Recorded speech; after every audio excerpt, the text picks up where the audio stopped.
What is up, guys? Payne here. Welcome back to the channel. Thank you for being a part of your day. Today's video is going to be focused around the top 5 maps of all time when it comes to Call of Duty Zombies.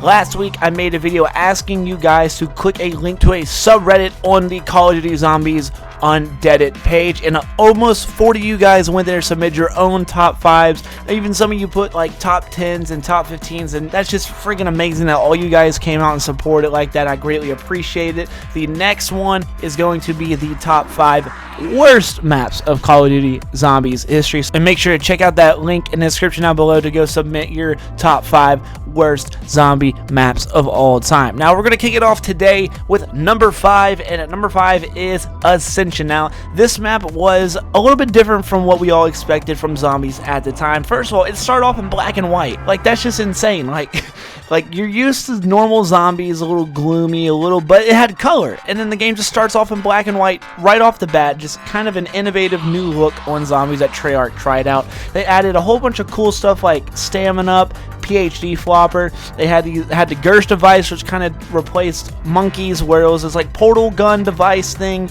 that sucked up all the zombies in that area. It was super cool, super OP. But then they had these Russian nesting doll grenades that were just the worst thing. I got down so many times thanks to those Russian nesting dolls because I didn't have PhD flopper. This was around the time when I first started getting really invested in the zombies, so I didn't know much about all the perks, and PhD flopper, like I said, was new whenever it came to this map, so I had no idea that PhD flopper was super important when playing Ascension and dealing with all these things. And they even got rid of the dogs in this map, and they incorporated these tiny little annoying ass monkeys that would go around and steal all the perks that you have, like little jerks. Like, they just run around and take things. Like, you can't just crash down from the moon and take my perks, you jerks. But with that being said, Ascension comes in at number 5. Heading down to number 4, we got Darius and the Giant. Darius, by far my top personal favorites of all time. I could play that so many times for hours at a time by myself with no one talking to me because I have a lack of friends, and I could be perfectly content and happy with playing Darius. It's such a simple, laid out map, but also somewhat complex. For instance, it was the first map in Zombies history where you had to link up all the teleporters in order to pack-a-punch. It had its own little pack-a-punch room in the spawn, which was just unheard of to have the pack-a-punch just chilling right there at spawn.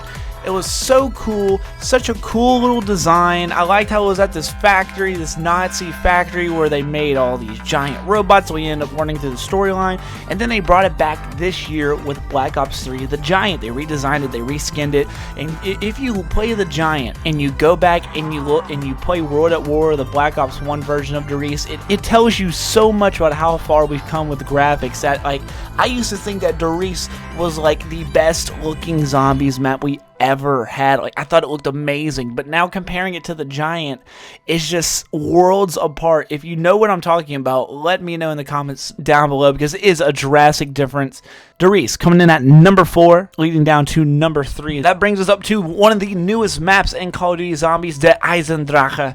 Now, the Eisendrache was a breath of fresh air coming off of Shadows of Evil, which a lot of people had complained was super complicated. You had to do all these crazy things just to get the pack-a-punch, all these rituals and all these crazy little things that you had to do in the beast mode and stuff. So Eisendrache was a return to simplistic steps to pack-a-punching, a fairly easy to do Easter egg that you can do even solo. Like Shadows of Evil you had to do with 4 people, and it hurt my soul every time. I still haven't done the Shadows of Evil Easter egg. We always get to like the last 2 steps, and it always hurt my brain and my soul, and I never am going to live myself down until I finally do it. I don't know if I'm ever going to do it because it just hurts every time I don't get it.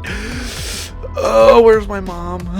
So, with that being said, Eisendrache comes in at number 3, mainly probably because of the bow and all the cool elemental bows, and the Peter Panzers are just a pain in the arse. Like, in all honesty, the Panzer soldiers and Eisendrache are single-handedly one of the hardest bosses that come around consistently in Call of Duty Zombies. I hate them. They've been recently nerfed, but at first they were absolutely insane that they would shoot those little things like across the entire map and like like stun you and kill you, and they would spawn and like teabag you. It was the worst experience in the world. They were so much harder than the Panzer Soldiers from Origins, which is a perfect segue to our number 2 map. Coming in at number 2 is Origins. Now, to be honest, I am a little biased when it comes to Origins, because personally Origins is my favorite map of all time. I played this map way more than any of the other maps, even more than Darius, which I love with passion. Origins is probably up there at my personal number 1, Darius at number 2, but like I said, this top 5 is not up to me, it's up to you guys, and you guys selected that Origins is your number 2, and it is such a great map. It was the last map to come out for Black Ops 2, and it had to lead off to basically where we're at with this new storyline.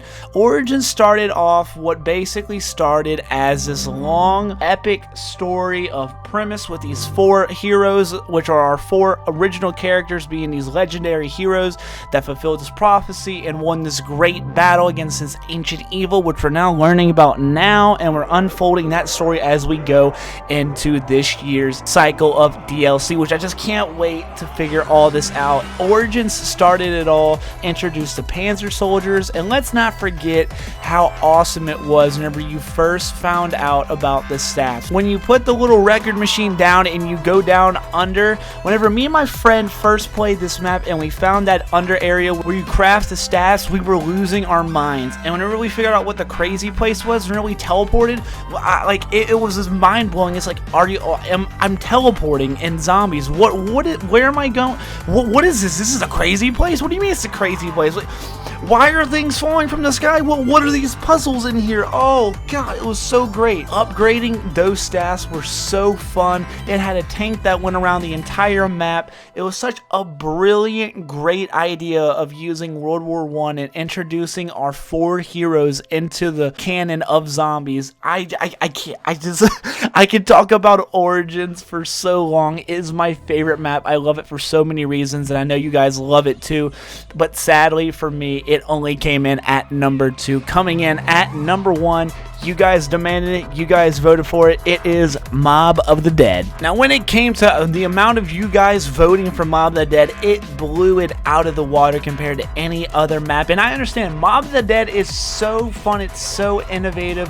Whenever they introduced the afterlife and all these cool things that you had to do in order to unlock certain perks, how to get certain things for the Easter egg, how to unlock the Warden's office all through the afterlife. It brought the Tommy gun back, one of the most notorious badass weapons of all time. They brought it back. They brought back the AK. It introduced feeding the dogs, the same thing that's in Dreisendrache with the dragons, where you have to feed them in order to upgrade and get the bow. You have to do the same thing to get the Hellish Retriever and get the Hellish Redeemer. It was so fun doing all these cool steps to afterlife and everything, and the boss was the Warden. He would come in swinging, and possibly one of the coolest ways to get to the Pack-a-Punch was building the plane every time you had to go back there, and you crash into the Golden Gate Bridge, and you were stuck there for a while until you took the electric chairs back to the original map. It was just so fun. One of those maps that just kind of blows your mind how they even came up with this. It was such a cool thought with Alcatraz, and the setting was beautifully done. The whole design of it was just masterfully perfected, and you know what? I'm honestly, this list has made me kind of want to go back and play some classic zombies, so I'm going to go do that. What do you guys think about this top 5? Do you agree with them? Let me know in the comments down below. Make sure to go to that zombies subreddit thread and comment your top 5 worst maps of all time in Call of Duty Zombies history. Hope you guys enjoyed this video. If y'all did, make sure to smash that like button. Subscribe if you haven't already. There'll be another upload later today, and without further ado, guys, my name's Payne. Thank you for making me a part of your day. I love you, and I'll see you later.